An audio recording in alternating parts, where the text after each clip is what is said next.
আজ সকালে স্বপ্ন দেখলাম আমি কচু বাটা খাচ্ছি, তাই ঘুম থেকে উঠেই লবঙ্গকে বললাম বাজার থেকে কচু আর নারকেল নিয়ে আসতে। আজকে ইন্দুবালা ভাতের হোটেল স্টাইলের কচু বাটা করব। ইন্দুবালা সিরিজটা তো সবাই দেখেছই, আর এখানে বেরিকে দেখো তখনও ঘুম ভাঙেনি। যাই হোক, এখানে কচুটাকে আমি আগেই ভালো করে ধুয়ে 10 মিনিটের মতো নুন দিয়ে মেখে রেখেছিলাম। তারপর কচুগুলোকে এভাবে কুচিয়ে নিয়ে ভালো করে এর থেকে জলটা বের করে শিলে বেটে নিয়েছি।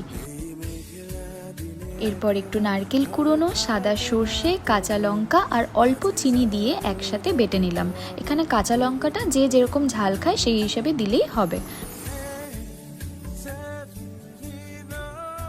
দেন মাকে বললাম একটু অ্যাস্থেটিক স্টাইলে তেলটা দাও, আর দেখো দিল কিভাবে। যাই হোক, কাঁচা সর্ষের তেল দিয়ে নারকেল বাটা কচু বাটাটাকে মিশিয়ে নিয়েই রেডি হয়ে গেল সেই ফেমাস ইন্দুবালা ভাতের হোটেল স্টাইলের কচু বাটা। আর এখানে ফাইনাল লুকটা দেখো।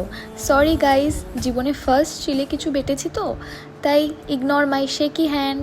এবার আসি ফাইনালি সানডে লাঞ্চটাতে। লাঞ্চে ছিল সাদা ভাত আর লবঙ্গর বানানো ক্রিস্পি করলা ভাজা, আমার হাতে বানানো কচু বাটা আর মায়ের হাতের বানানো মুরগির ঝোল।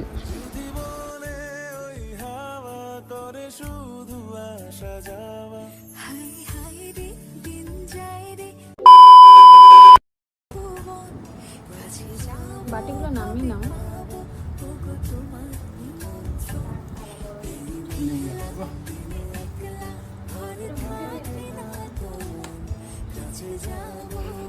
দারুণ